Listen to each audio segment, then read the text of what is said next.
Parce qu'il y a dans l'évangile moderne. C'est quoi l'évangile moderne?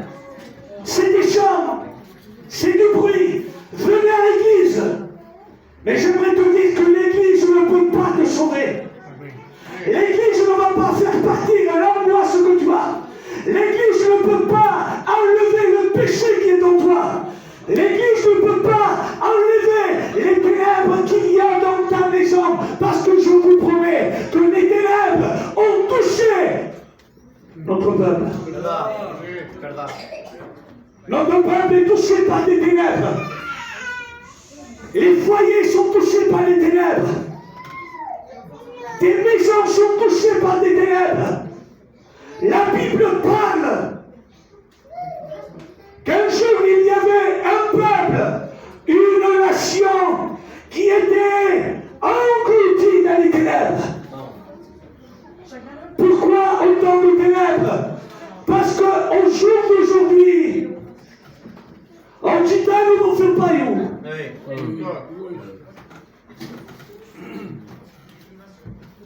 Le jour d'aujourd'hui, le gitan veut faire le français. Je n'ai rien contre les Français. Mais nous avons perdu ce qui fait notre force. Nous avons perdu notre coutume. Nous avons perdu les choses anciennes. Et le jour d'aujourd'hui, la jeunesse, elle est devenue avancée, c'est vrai. Mais notre peuple, elle court à la perdition. Notre peuple est englouti dans le péché. On ne peut pas vous dire que vous allez vous sauver si vous n'avez pas un contact avec le sang de Jésus. Alléluia. Le texte dit qu'il y avait un peuple qui était dans les ténèbres. Les ténèbres sont là et ils prennent place. Les ténèbres sont en train de lier les gens. Les ténèbres sont en train d'enchaîner les gens. Je dirais même qu'il y a des personnes qui ont ouvert certaines portes pour faire entrer des ténèbres et ils sont en train de converser. Et il y a certains cas qui ont besoin réellement de délivrance. Amen. Tu as besoin de délivrance ce soir. Amen. Tu as besoin de toucher le sang. Amen. Tu as besoin de venir à la croix.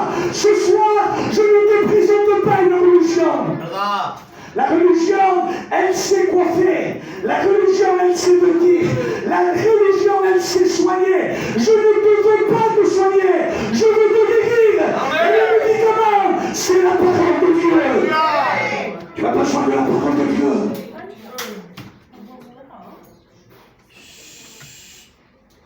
Les ténèbres sont là.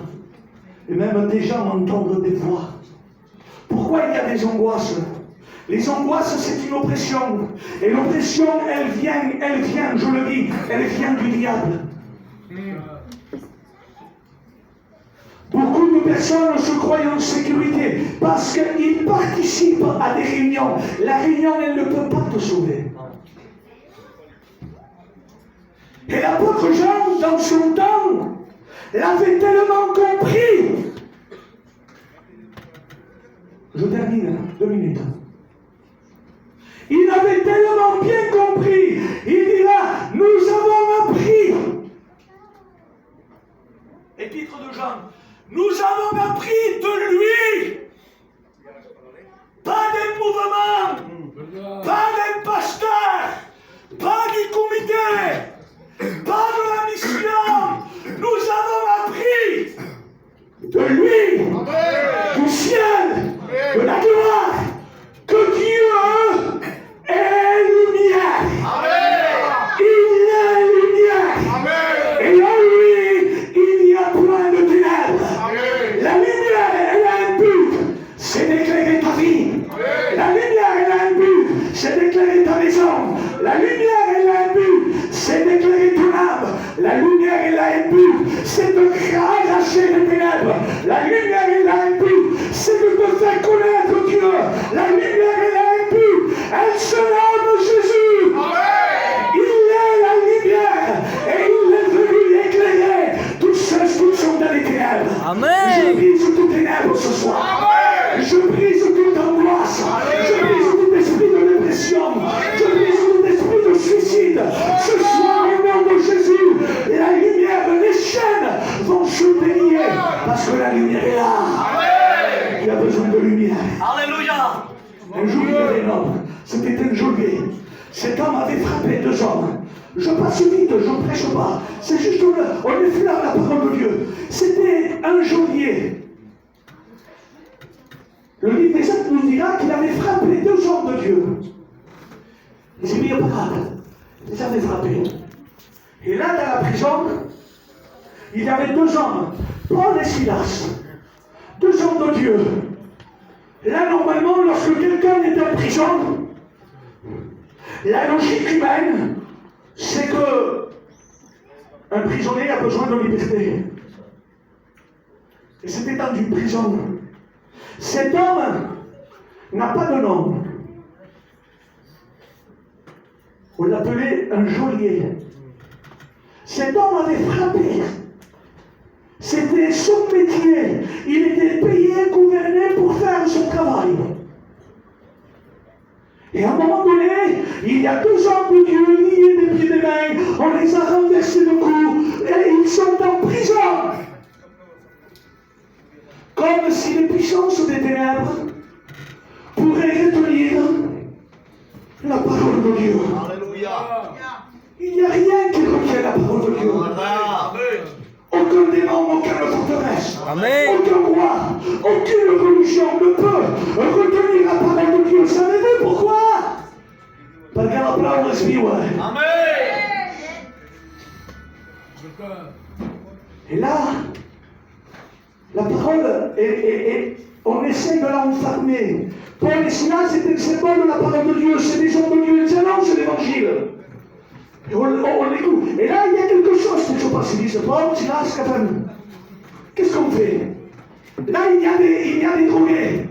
Et là, il y a des hommes enchaînés. Et là, il y a des dépressifs. Mais nous, on n'est pas dépressifs. Mais nous, on n'est pas comme les gens du monde.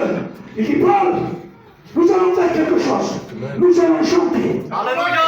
Nous allons invoquer Dieu. Amen. Nous allons prier. Et la Bible dit qu'ils ont commencé à louer. Qu'est-ce qu'ils ont chanté? On ne le sait pas. Mais comment canta? Comment canta? La sangre de Cristo tiene poder. Tiene poder. Tiene poder. Ils ne savaient pas chanter. Mais lorsqu'on chante pour la gloire de Dieu, on ne touche pas les cœurs des hommes, mais on touche le cœur de Dieu. Là, il y a eu quelque chose. Un tremblement de terre s'est effectué. J'aimerais vous dire que le tremblement de terre de Dieu n'est pas comme le tremblement de terre de l'ennemi. Ah, le tremblement de terre de ce monde, matin, le tremblement de ce monde nous fait pleurer. Il saccage les maisons, il détruit les voitures, il écroule des immeubles, il touche et il fait périr des gens. Mais le tremblement de terre de Dieu, il ne donne pas la mort, mais il donne la vie. Amen. La Bible dit qu'un tremblement de terre s'est effectué et les portes de la prison se sont ouvertes. J'aimerais te dire ce soir que les portes de la prison vont s'ouvrir parce que nous possédons un grand Dieu. Il se nomme Jésus. Amen. Et il est au milieu de nous. Les portes de la prison s'ouvrent. Il y a quelque chose qui s'est produit. Qu'est-ce qui s'est produit? Aucun prisonnier s'est enfui. Nosaltres, si siamo in prigione con lo sguardo e seguiamo una porta, la première chose que faremo, c'est de fuir. Et je disais à Dieu, mais Seigneur, pourquoi les prisonniers n'ont pas-ils pris la fuite? Et le Saint-Esprit me disait, Gilles, tu sais pourquoi? Parce qu'il vaut mieux une prison avec Dieu, dans la présence de Dieu, qu'être dans le monde avec des voitures, des richesses, de la drogue, de l'alcool, excusez-moi, avec le péché. Mais en réalité, nous sommes en prison. Mais ce soir, j'aimerais te dire que la prison dans laquelle tu te tiens, il y a quelqu'un. Les portes se sont ouvertes. Amen. Et ce geôlier disait, donnez-moi une épée parce qu'il voulait se donner la mort. Vous savez pourquoi? Parce que la prison était ténébreuse. Il n'avait pas vu. Il était dans les ténèbres. Et la Bible dit qu'il demanda de la lumière. Il demanda. Il est temps ce soir, mon ami, je termine le temps que tu demandes de la lumière. Dans ta prison, demande de la lumière. Amen. Dans ton foyer, demande de la lumière. Dans le foyer de tes enfants, demande de la lumière.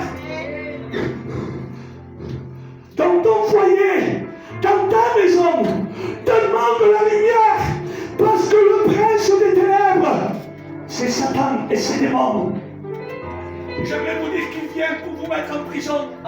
Il vient pour tuer, égorger et détruire. Mais ce soir, même dans une prison, la main de Dieu est en train de te visiter. Alléluia. Alléluia. Dieu, mon ami, a encore un peu de temps. Et celui qui doit venir, il vient. Santo. Lorsque les femmes sont allées au sépulcre croyant que Jésus était mort, ils sont apportés des alouettes. Tu viens à l'église, mais tu ne crois pas en Jésus. Tu crois comme les démons. Tu crois parce que tu as entendu dire. Mais tu n'as pas touché la lumière. Tu n'as pas touché sa personne. Tu n'as pas touché. Mais ce soir, je t'invite à le connaître. Jésus, dans Jean 8, 12, il dira, je suis la lumière du monde. Amen. Et je suis venu éclairer ceux qui sont dans les ténèbres. Ah, plus de ténèbres à la bonne, plus d'angoisse à l'église de Béni, plus d'enchaînement. Ce soir, il y a la lumière. Et cette lumière, elle va grandir en toi. Gloire à Dieu. Cette lumière, elle va prendre la place et les ténèbres vont se dissiper. Veux-tu de Jésus? Cet homme a dit, il voulait se donner la mort. Et Paul lui a dit, il dit, je viens, ne te donne pas la mort. Il joue que vous lui dites, avec simplicité. Il n'y a pas de grec, il n'y a pas d'hébreu. Pas besoin de ça. Ne te donne pas la mort. Jeune fille, ne te donne pas la mort. Il dit, nous sommes tous là. Ça, c'est l'autorité de la parole. J'aimerais vous dire que nous sommes tous là. Qui? Les serviteurs de Dieu, les candidats, Alléluia. les serviteurs de Dieu, les anciens. On est là et on te dit, ne te donne pas la mort. Très bien. Car nous avons un message de vie. Alléluia. La bonne doit être éclairée par la lumière. Amen. Et ce soir, elle est là. Tu as besoin de la lumière de Dieu. Tu as besoin du Saint-Esprit. Tu as besoin de la croix. Tu as besoin de connaître le nom de Dieu. Ce soir, une proposition est faite. Et cet homme, lorsqu'il écoute ça, la Bible dit qu'il soigna les plaies. Il soigna les plaies de Paul et Silas. Très bien. Alléluia. Il avait compris. Pas de grand message, pas besoin de prêcher le grec et l'hébreu, pas une grande révélation, un simple message quoi? Nous sommes tous là. Très bien. La Bible dit, dans le livre de la Révélation, que Jean voit un homme. Il voit un homme vêtu de flanelle large. Il marche au milieu des 7 chandeliers. Les 7 chandeliers, ce sont les 7 églises d'Asie. Il marche et il dit, je le vois. Il dit, son aspect était comme celui du soleil. Il dit, sa robe, elle était blanche comme de la laine. Ses pieds comme de l'éther. Et il dit, il marche. Savez-vous pourquoi? Parce qu'il est celui qui se tient au milieu de l'église. Il n'est pas à côté, il n'est pas derrière. Il n'est pas derrière l'estrade, non, il est au milieu de l'église. Et il marche.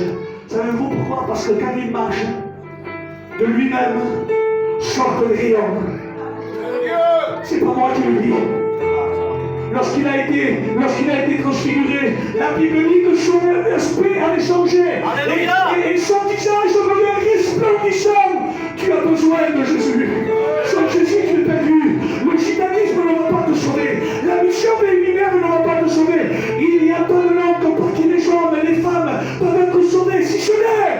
Le nom de Jésus. Alléluia. Le nom de Jésus. Gloire à Tu Dieu. as besoin du nom de Jésus. Dans sa personne de le toucher. Un petit neuf, j'ai pris. Gloire à Dieu.